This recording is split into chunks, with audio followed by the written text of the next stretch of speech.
ஒரு நபர் காட்டு வழியா நடந்து போயிட்டு இருக்காராம். நடந்து போனப்ப அவருக்கு பயங்கரமான பசி எடுக்குது. பசியில என்னடா சாப்பிடலாம்னு சுத்தி முத்தி பாக்குறாரு. எந்த மரத்துலயுமே அவருக்கு பழங்கள் தெரியல. ஒரே ஒரு உயரமான மரத்துல மட்டும் 2 பழங்கள் தொங்குறத பாக்குறாரு. அந்த பழங்களை பறிச்சு சாப்பிடலான்னு முடிவு எடுக்கிறாரு. சோ மரத்துல ஏறி அந்த பழத்தை எடுக்கிறதுக்காக கிளை வழியா போறப்ப கால் தவறி அவர் கீழே விழ பாக்குறாரு. கீழே விழுறப்ப பயத்துல என்ன பண்றாரு அப்படின்னா அங்க இருக்கிற மரக்கிளையே புடிச்சு தொங்க ஆரம்பிச்சிடுறாரு. கீழே குனிஞ்சு பார்த்தா பயங்கரமான ஹைட். ஏன்னா அது ரொம்ப உயரமான மரம் இல்லையா, அதனால ரொம்ப உயரத்துல இவர் தொங்கிட்டு இருக்காரு. பக்கத்துல இருக்க கிளைய தாவி பிடிக்கிறதுக்கும் அவருக்கு ரொம்ப பயமா இருக்கு. விழுந்துட்டா என்ன பண்றது, அடி பயங்கரமா இருக்குமே அப்படின்னு சொல்லிட்டு கத்தி பாக்குறாரு. யாராவது இங்க இருக்கீங்களா, என்னைய காப்பாத்துவாங்க ப்ளீஸ் அப்படின்னு சொல்லி கத்தி பாக்குறாரு. பட் யாருமே அங்க இருக்கிற மாதிரி தெரியல.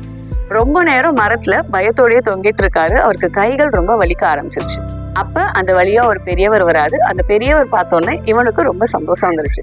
பெரியவரே ப்ளீஸ் என்னை காப்பாத்துங்க, இங்க பாருங்க நான் இந்த உயரமான மரத்தை தான் நான் தொங்கிட்டு இருக்கேன், என்னை எப்படியாவது காப்பாத்துங்க ப்ளீஸ் அப்படின்னு கத்த ஆரம்பிக்கிறாரு. பெரியவர் என்ன பண்ண ஆரம்பிக்கிறாருன்னா மரத்துல தொங்கி இருக்கிறவனை பார்த்த உடனே கீழ இருந்து ஒரு கல் எடுத்து டமால்னு அவன் மேல அடிக்கிறாரு. அடிச்ச உடனே மரத்துல தொங்கிட்டு இருக்கவருக்கு ஒண்ணுமே புரியல.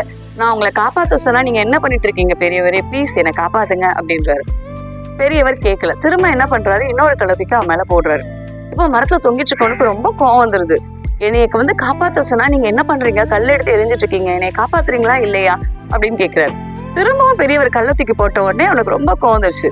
ஒண்ணு என்ன முடிஞ்சா காப்பாத்துங்க, இல்லைன்னா போயிடுங்க, ஆல்ரெடி நான் கை வலியில வேற அவஸ்தப்பட்டுட்டு இருக்கேன், இதுல கல்லடி வேறையா, தயவு செய்து இங்க இருந்து நகருங்க பெரியவரே அப்படின்னு சொல்றாரு.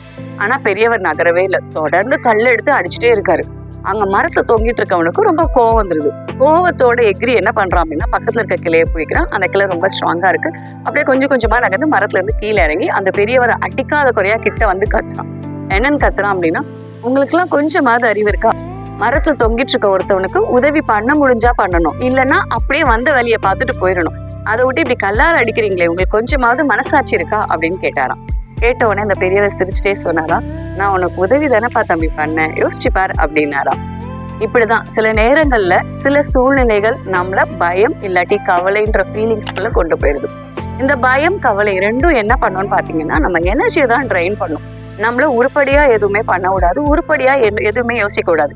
என்ன பண்ணுவோம்னு பாத்தீங்க அப்படின்னா ஒரு 4-5 பேருக்கு இல்ல 10-15 பேர்கிட்ட கால் பண்ணி எனக்கு பயமா இருக்கு, எனக்கு கவலையா இருக்கு அப்படின்னு ஃபீல் பண்ணி அழதான் செய்வோம். அடுத்து பயப்படுறதுக்கு என்ன காரணம் இருக்கு, அடுத்து கவலைப்படுறதுக்கு என்ன காரணம் இருக்கு தான் தேடிட்டே இருப்போமே தவிர உருப்படியா இந்த சூழ்நிலையை மாத்துறதுக்கு என்ன பண்ணுவோம்னு நம்ம பிரெயின் யோசிக்காது. சோ பயம் கவலை இந்த 2 உணர்வும் மனிதன் வைத்துக் கொள்ளக்கூடாத உணர்வுகள்ல ஒண்ணு. அப்ப கடினமான சூழ்நிலை வந்தா என்ன பண்ணணும், ஃபர்ஸ்ட் அக்செப்ட் பண்ணணும். எஸ் இது கடினமான சூழ்நிலை தான், பட் இதை நான் மாத்துவேன் அப்படின்னு சொல்லிட்டு நீங்க தைரியத்தை வரவழைச்சிட்டு அடுத்து என்ன அப்படின்றத நோக்கி நீங்க நகர ஆரம்பிக்கணும். நீங்க தைரியத்தோட உங்க வாழ்க்கையில ஏற்படுற அந்த கஷ்டமான சூழ்நிலைகளை ஃபேஸ் பண்ண ஆரம்பிச்சிட்டீங்க அப்படின்னா அதற்கான வழிகளும் வாய்ப்புகளும் உங்களுக்கு தன்னால தெரிய ஆரம்பிக்கும். ஸோ எதுக்குமே பயப்படாதீங்க, கவலைப்படாதீங்க. இந்த வீடியோ உங்களுக்கு பிடிச்சிருந்துச்சு அப்படின்னா லைக் பண்ணுங்க. உங்க ஃப்ரெண்ட்ஸ் யாருக்காவது இந்த வீடியோ யூஸ்ஃபுல்லா இருக்கும் அப்படின்னு நினைச்சீங்கன்னா ஷேர் பண்ணுங்க. நன்றி, சந்திப்போம்.